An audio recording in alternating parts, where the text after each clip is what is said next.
Ok, donc l'objectif, c'est de parler un petit peu des organismes de formation. Donc on peut se présenter qui on est pour parler de ça rapidement.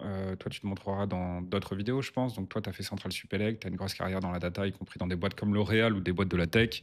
Moi, c'est un peu le même style avec l'école IMT Atlantique. Et on a une grosse expérience dans le milieu des formations et des organismes de formation. Donc on va notre donner un petit peu, aider peut-être les gens en fait à y voir plus clair sur les organismes de formation. Parce que il faut pas oublier un truc. En fait, il y a un truc à comprendre, c'est qu'en fait, les organismes de formation, il y a des méga équipes marketing et commerciales. Et donc, c'est compliqué en fait d'y voir clair.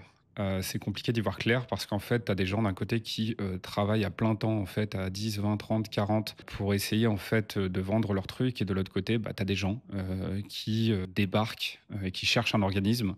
Et voilà, il y a une dissymétrie de l'information qui est super importante. C'est compliqué en fait de faire le tri. C'est même pour des mecs smart, même pour des mecs intelligents, c'est quand même compliqué de faire le tri. C'est ça qu'on a observé, hein, c'est que pas que des débiles qui sont à voir entre guillemets, loin de là. Peut-être qu'on peut commencer. Je sais pas si tu as des questions par exemple sur les organismes de formation en particulier. Peut-être je peux expliquer un organisme de formation dans la tech et dans la data, c'est quoi en gros.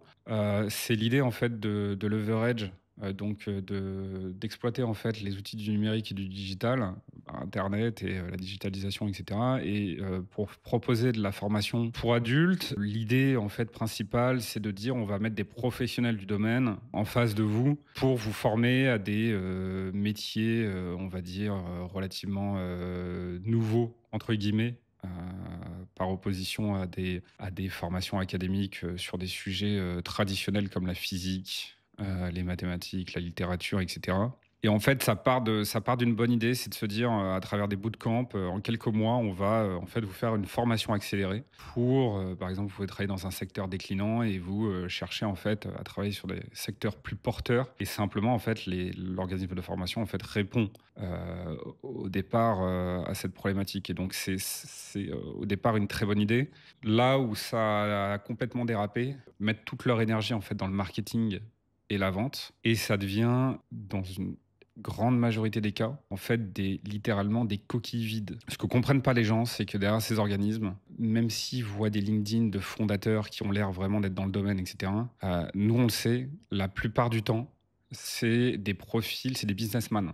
En fait, ils vont mettre 98% de leur énergie dans le marketing et la vente. Et en fait, ils vont mettre 2% de leur énergie en fait dans le fond, dans le contenu, dans la formation, tout simplement parce que en fait, ils se sont aperçus que ça servait à rien. En fait, comme les gens comprennent pas ces domaines-là, comprennent pas ce qu'ils savent pas, en fait, ils mettent toute leur énergie dans le marketing et la vente. Et c'est là où ça a complètement dérapé. Et souvent, il y a écrit que le programme, il est fait par quand même des gens de belles boîtes, du domaine, d'e-prof. Ouais, bah en fait la stratégie, en fait la technique de ces organismes de formation, donc du coup, quand elles mettent toute leur énergie en fait dans le marketing et la vente, c'est que en fait elles vont faire un espèce de sapin de Noël d'arguments d'autorité, et on peut voir en fait un à un ces arguments d'autorité, c'est-à-dire qu'en fait elles passent tout leur temps en fait à travailler leurs éléments de langage pour faire croire aux gens. Tu vois, j'ai souvent des gens qui viennent vers moi, qui viennent vers nous et qui se doutent un petit peu qu'il y a anguille sous roche, qui ont une espèce d'intuition. Ça commence à se savoir, quoi. Une espèce d'intuition pas très claire il y a un problème. Et ils viennent vers moi et ils viennent avec des phrases du style j'étais intéressé par tel organisme, a priori très reconnu. Et c'est dans le a priori très reconnu qu'il y a qu'il y a tout le problème se cache. Donc, les éléments de langage, les arguments d'autorité, on peut en citer quelques-uns. Ils vont s'appuyer sur, par exemple, des pourcentages de réussite. Ces pourcentages de réussite sont, dans l'énorme majorité des cas, pas des arnaques, pas faux, mais en fait, c'est des éléments de langage en fait qui sont complètement creux. Par exemple, ils vont te dire 90, 95, 98% de taux de réussite. Et c'est taux de réussite de quoi? C'est taux de réussite de retour à l'emploi. Souvent, on va avoir une astérix à côté, ou alors il va y avoir écrit taux de réussite.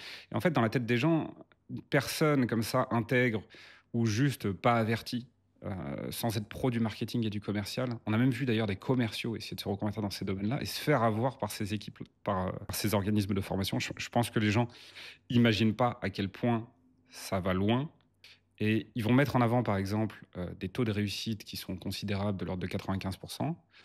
Et en fait, c'est simplement un taux de retour à l'emploi. C'est-à-dire qu'en fait, ils vont dire mesurer sur la base 6 mois, taux de retour à l'emploi 6 mois après l'organisme de formation. Et en fait, la personne va travailler à McDo, elle est comptée dans le pourcentage de réussite. Nous, on le sait, les taux de réussite, ils sont aux alentours de 5%, 5-10%. Ça dépend de qui tu prends en entrée. C'est-à-dire que si tu prends un ingénieur en aérodynamique de chez Peugeot ou de chez Airbus, qui a fait Centrale, évidemment, il peut passer dans n'importe quel organisme de formation. À un moment, il va réussir sa reconversion sans problème. D'ailleurs, c'est ce qui se dit quand tu vas sur les forums. Tu étais allé sur des forums comme, c'était quoi, Quora? Reddit. Reddit, et si tu creuses un petit peu, c'est ça qu'il disait, non? Ouais. Qu'en gros, ceux qui réussissaient la reconversion, c'est des gens qui avaient le profil en fait pour le réussir, c'est ça? Ouais. Donc, bon, bref, par exemple, ce pourcentage de réussite, en fait, donc du coup, enfin, vous comprenez bien, j'ai pas le droit de prononcer le mot arnaque, mais il veut rien dire. Donc, moi, je l'appelle la clause de retour, au retour au McDo. Et on va avoir, donc, toi, tu citais les programmes de formation. Mm.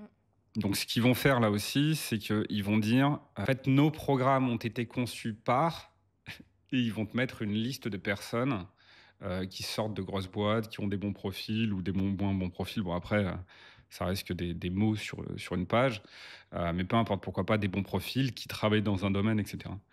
Et en fait, dans la tête des gens, quand on voit ça, on a l'impression en fait que les profs qu'on va avoir en face de nous, ça va être ces personnes-là. Ça va pas du tout être ces personnes-là. Dans l'immense majorité des cas, et on l'a vu hein, avec plein de monde, et il faudra qu'on mette des témoignages là-dessus, et je pense qu'on va en mettre de plus en plus. Les personnes se retrouvent littéralement face à des gens qui n'ont pas fini leurs études, des étudiants. C'est-à-dire que l'objectif pour eux, c'est de faire un sapin de Noël, des gros arguments marketing, enfin de preuves, en fait, ce qu'on appelle de preuves qui feraient un boulot de qualité. Donc les pourcentages de réussite, qui a conçu les programmes de formation. On va aussi te dire, nos anciens travaillent dans telle boîte. Et alors là, ils vont vraiment abuser. C'est-à-dire que le niveau est complètement au sol dans ces organismes de formation. Et ils vont t'écrire que nos anciens travaillent chez Google, Boston Consulting Group, ils vont te mettre, je sais pas, Dassault Aviation, que des boîtes relativement prestigieuses. Alors que quand on va faire des témoignages de personnes qui sortent des plus gros organismes de formation français, les mecs te diront j'étais à 19 de moyenne, j'ai eu 19 de moyenne, mention très bien dans l'organisme. Et en fait, selon nos critères, les gars sortaient, ils avaient 0 de niveau. Et il n'y a aucune boîte qui répondait, qui leur accordait un entretien. Voilà, donc leur objectif, c'est de mettre vraiment, d'aligner en fait, de stacker, comme on dit, d'empiler en fait les arguments d'autorité. 98% de taux de réussite. Nos profs sont ou ceux qui ont créé les programmes. Et là, il y a une erreur dans le cerveau entre ceux qui ont créé les programmes. Surtout que ceux qui ont créé les programmes, nos élèves travaillent dans les meilleures boîtes, avec des photos bien belles. Et on va se retrouver avec une espèce d'empilement comme ça d'arguments d'autorité.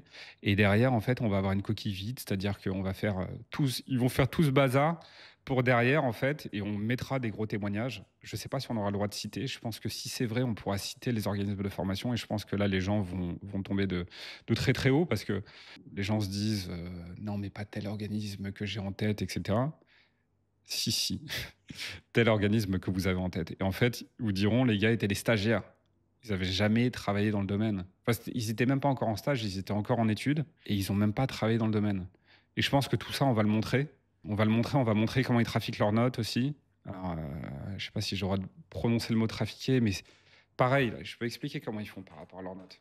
Tu vois comment ils font pour trafiquer leurs notes? Alors, il y a plein de techniques. L'une des techniques, par exemple, c'est un truc courant. Ils vont demander en amont à la personne sur 5 étoiles ou sur 10 combien elle mettrait, par mail, par exemple. Dans le mail, tu vas pouvoir mettre ta note de 1 à 10. Et en gros, si tu mets en dessous de 8 sur 10, on ne te propose rien d'autre. Donc, tu as mis ta note dans le mail, ils ont pris l'information.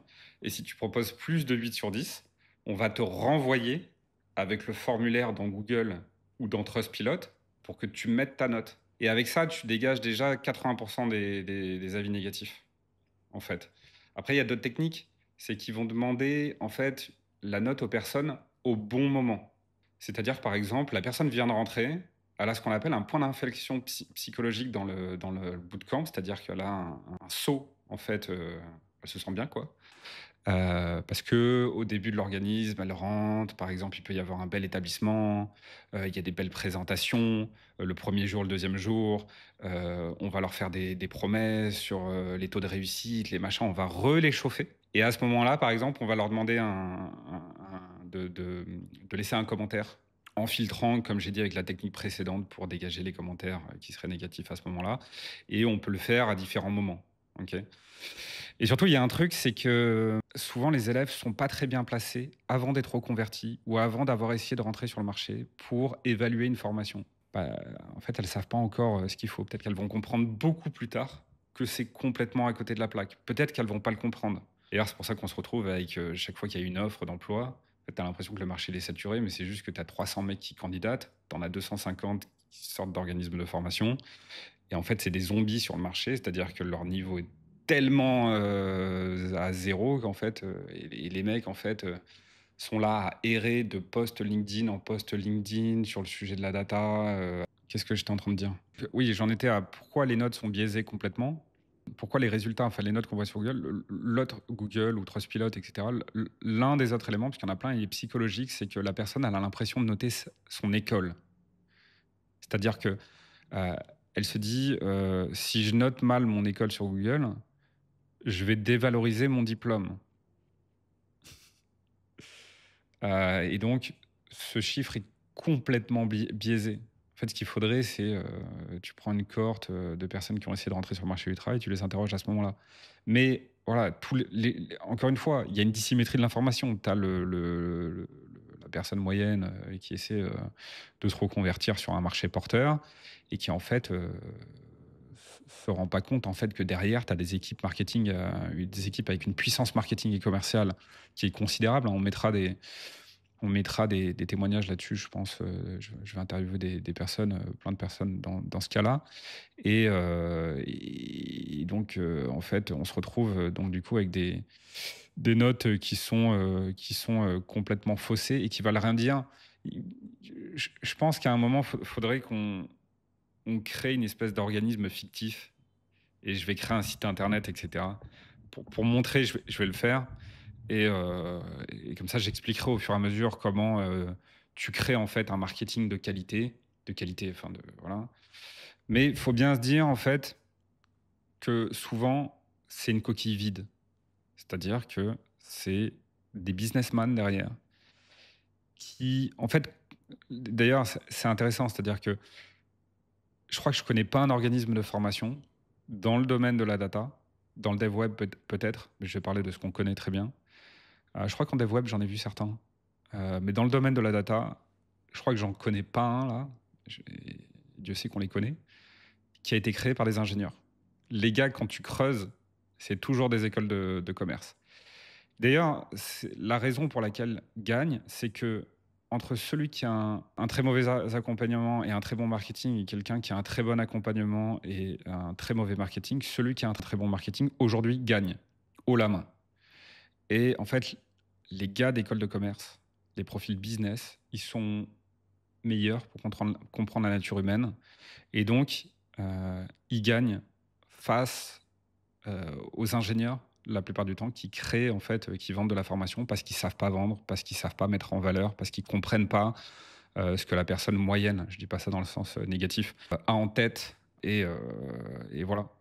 Mais je pense qu'on est arrivé à la fin d'un système et, bah, en fait, au fur et à mesure du temps, les gens commencent à comprendre. Il y a de plus en plus de gens qui parlent sur Internet. Et en fait, le marché va shifter, il va augmenter. Et en fait, il y a des organismes de meilleure qualité qui vont prendre leur place. Et je pense qu'on est à la fin de ce système-là. Voilà. En tout cas, il faut se dire qu'est-ce qui me prouve. Alors, on peut jamais être 100% sûr que c'est reconnu, entre guillemets. C'est pareil, leur diplôme, quand il y a écrit, je sais pas, ils vont donner des noms, par exemple, le vélo de la data ou data bike, je vais dire n'importe quoi, dataflex. Si je crée un faux organisme de formation, je pense que je l'appellerais dataflex. Quand je dis un faux organisme de formation, pour qu'on comprenne comment c'est fait. les gens se rendent pas compte que leurs diplômes de ces organismes ont aucune valeur sur le marché du travail. La plupart du temps, ça n'a aucune valeur. Certains un petit peu dans le dev web, un petit peu, mais parfois c'est même l'effet inverse. C'est-à-dire que quand ils sortent de ces organismes, ils ont été sur des programmes qui sont complètement à l'ouest, tellement complètement à l'ouest, qu'en fait, on voit des incohérences partout sur le CV des gens. Les gens vont sortir de ces organismes de formation et ils vont recopier en gros le programme d'une manière ou d'une autre en fait sur leur CV, sur leurs compétences. Et en fait, ils se rendent pas compte à quel point quelqu'un qui est qui connaît ce sujet, le recruteur, etc., ça va tout de suite écarter le CV parce qu'en fait, l'organisme de formation, lui, ce qu'il voulait, c'est mettre un programme qui vous mette des étoiles dans les yeux. Et donc, il y a un biais psychologique, c'est que plus on va voir d'éléments sur le programme de formation, plus on va voir le mot IA, scrapping, Python, développement web, Airflow, euh, SQL, dashboarding, tout. En fait, 40 métiers sur le truc. En fait, plus on va avoir l'impression que ça a de la valeur. Alors qu'en fait, c'est tout le contraire. C'est-à-dire que, d'ailleurs, c'est un bon indicateur. Plus le programme est important, moins vous allez monter en niveau sur chacun des éléments. Là, par exemple, le type de programme que je viens de donner à l'oral, la plupart des organismes ou même des universités sont sur ce type de programme. Mais des organismes en de bootcamp sur à peine quelques mois. Et en fait, les gens ne se rendent pas compte qu'ils vont arriver à un niveau zéro là-dessus. Et déjà, les certifications délivrées par ces organismes de formation, je veux dire, tu as une entreprise en France déjà, mais à l'international, n'en parlons pas. Ils ne connaissent pas ces trucs. Je crois que tu me parlais de profils de profils que tu avais rencontrés en fait dans tes boîtes de la tech qui sortaient d'organismes de. C'est sur le dev web. C'était en dev web. Ouais. Et à quel point ces personnes-là se rendaient pas compte à quel point leur niveau était bas, c'est ça? Ouais. En fait, ils étaient mauvais, mais ils ne le savaient pas. C'était pénible. Et encore, eux, ils avaient réussi à décrocher un job. Ouais. Mais il y a décrocher un job et être bon dans le job. Et ne pas trop souffrir, hein, passer la période d'essai, etc. Au niveau des diplômes, voilà, ça n'a aucune. Enfin, ce qui a de la valeur, par exemple, on peut le dire aux gens, les certifications. L'organisme de formation ne doit pas préparer une certification parce qu'il y a une espèce de conflit d'intérêt. Enfin, l'organisme de formation, il veut que tu aies ton papier. Ce qui a de la valeur, c'est les certifications qui sont délivrées par les fabricants de technologies. Quand tu as une certification qui vient de Cisco, par exemple, parce que tu es ingénieur en télécommunication, Cisco, donc c'est un gros fabricant de matériel en télécom. Si tu as une certification de Cisco, ça a une très grosse valeur. Si tu as une certification de Google sur Google Cloud, alors attention, toutes les certifications de Google n'ont pas vocation à augmenter votre valeur sur le marché, mais certaines vont l'augmenter. Ça, les entreprises comprennent la certification Google Cloud sur un sujet spécifique. Ça, les entreprises comprennent. Et en fait, d'ailleurs, ces entreprises, quand elles délivrent, par exemple Cisco, quand ils délivrent une certification, en fait, son intérêt, c'est que la certification soit compliquée à obtenir, ce qui lui donne de la valeur. Pourquoi? Parce que ces certifications servent à une entreprise comme Cisco à dire achetez mon matériel. En plus, vous pourrez sélectionner des ingénieurs sur le marché qui ont réussi les certifications associées à ce matériel. Donc en fait, Cisco a tout intérêt à ce que la certification soit exigeante. Parce que sinon, les entreprises ne savent pas recruter les ingénieurs associés au matériel de Cisco. Ça a plus de valeur.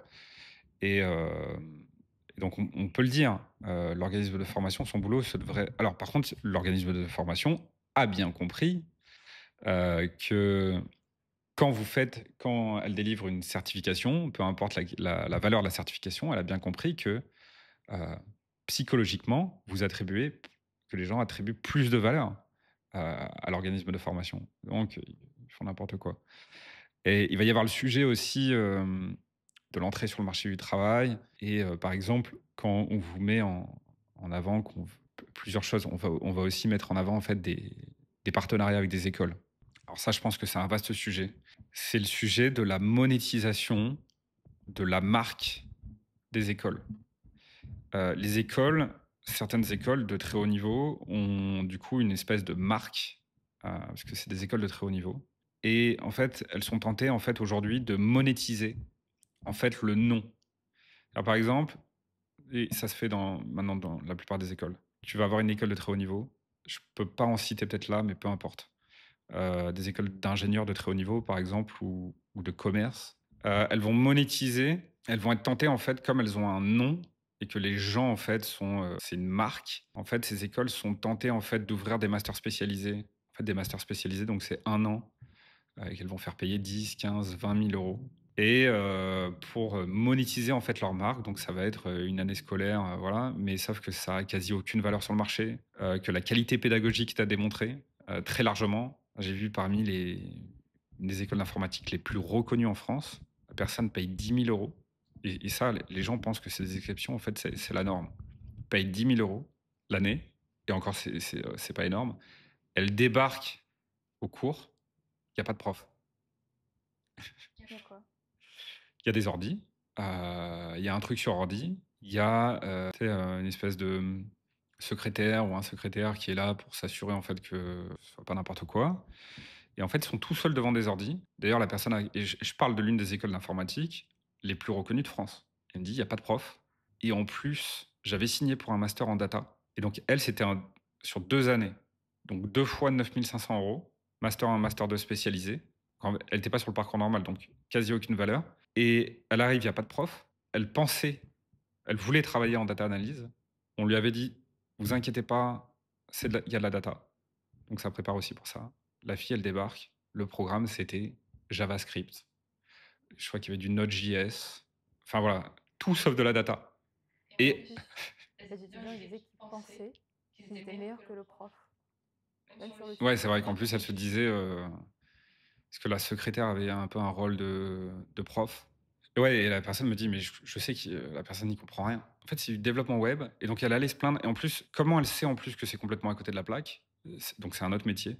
Comment elle sait que c'est à côté de la plaque? En fait, en parallèle, elle était en alternance, et du coup, elle voyait ce que c'était la data analyse. Du coup, elle va se plaindre dans son école, et on lui dit, mais vous inquiétez pas, l'année prochaine, vous avez un projet, et vous pourrez faire de la data pendant ce projet. Je sais pas si tu imagines la catastrophe, le drame que ça crée, parce qu'en fait, elle va travailler tout sauf de la data. Les gens, souvent, ils ont ce réflexe quand le programme est complètement à côté de la plaque, ou qu'il y a trop de choses dans le programme, ils vont me dire, ça peut pas faire de mal de faire ça en plus, etc. Si, justement, ça peut faire énormément de mal, parce qu'en fait, quand on disperse son énergie sur des choses inutiles ou à côté de la plaque, c'est ça qui empêche les gens de devenir vraiment opérationnels. C'est pour ça que les gens sortent de ces organismes, ils ont un niveau 0,2 sur 10 sur 12 sujets. Dans la data, on le voit, hein, les gars, ils vont leur dire scrapping en data analyse. Python. Alors, le problème de Python, c'est le niveau 0,2 sur 10, c'est-à-dire les boucles, le for, les if, les machins, etc. Donc, à la fin, tu n'as pas un niveau opérationnel, donc ça sert à rien. Scrapping complètement à côté de la plaque. Ils vont leur faire du machine learning, du deep learning s'ils sont zélés, complètement à côté de la plaque. Ils vont leur mettre des statistiques, puis des fois ils vont leur mettre du dev web, etc. À chaque fois 3 ou 4 métiers. Et c'est ça qui va les empêcher en fait de monter en compétences, parce qu'ils vont être au niveau 0,5 sur 10 sur 40 métiers. Mais sur ce sujet de la monétisation, quand je parlais des partenariats, c'est que voilà, les entreprises sont tentées de monétiser leur nom et donc font des partenariats, des fois avec des organismes de formation. Les écoles. Ouais, enfin les écoles font des partenariats avec des organismes de formation et vont prendre une part. Mais en fait, le diplôme que tu vas avoir, il va y avoir peut-être des fois écrit le mot de la grande école à côté. Donc on se retrouve dans cette situation ubuesque euh, où les personnes sortent de ces organismes de formation. Et comme c'est en partenariat avec je sais pas quelle grande école de super haut niveau, je sais pas ton école Centrale Supélec ou un truc comme ça. Alors je vais pas dire Centrale Supélec, je sais pas du tout, je sais pas si c'est le cas, leur cas. D'ailleurs, je crois pas que je les ai vus délirer trop. Il y en a d'autres d'aussi haut niveau, des écoles d'aussi haut niveau qui sont rentrés dans ce délire. Et les gars vont mettre Centrale Supélec sur leur diplôme. Et en fait, c'est un effet contre-productif quand ils rentrent sur le marché du travail, parce qu'en fait, l'entreprise, elle descend, elle scrolle sur LinkedIn, elle voit l'organisme de formation et en fait, elle voit écrit Centrale Supélec. Comme tu en as certains, ils vont faire une formation en ligne. Les Américains, ils sont encore plus forts pour le marketing, hein, beaucoup plus forts pour le marketing commercial, donc c'est encore plus illisible. Et là, ils vont écrire Stanford sur leur CV, alors qu'ils ont suivi une formation sur Udemy. En fait, ils ne se rendent pas compte à quel point Stanford, Udemy, je sais pas, le MIT, etc., monétise. D'ailleurs, je pense que les écoles qui le font feraient mieux de se méfier. comme dans ton école par exemple, de très haut niveau. Mais en fait, une réputation, ça se perd assez vite. Et donc, en fait, elle devrait faire attention au jeu auquel elle joue. Toutes les écoles ne le font pas, mais voilà. Donc, faut comprendre donc, le pourcentage de réussite, les histoires de programmes, les partenariats, les certifications, hem, le fait de montrer des anciens élèves qui sont rentrés ouais, ils ont eu un gars qui, avait fait, ton école Centrale Supélec, qui était ingénieur aérodynamique chez Airbus. Il est rentré dans l'organisme de formation et après il a décroché un job, chez Google. Ouais, bah, du coup, rien ne les empêche de prendre les 10 profils sur les 6 000 personnes qui ont accompagné, sont rentrées dans les meilleures écoles et de les foutre en fait, sur leur page. Et donc là, on voit quand même se dessiner doucement en fait un espèce d'empilement d'arguments, d'autorité, d'éléments de langage ultra travaillés, avec des belles photos, des gens souriants qui ont l'air dynamiques, un jargon, un champ lexical très, ouais, boîte de la tech, très, numérique, le digital et cetera. Et en fait, tu obtiens une espèce de coquille vide et ça, on mettra pas mal de témoignages, je pense, sur le sujet.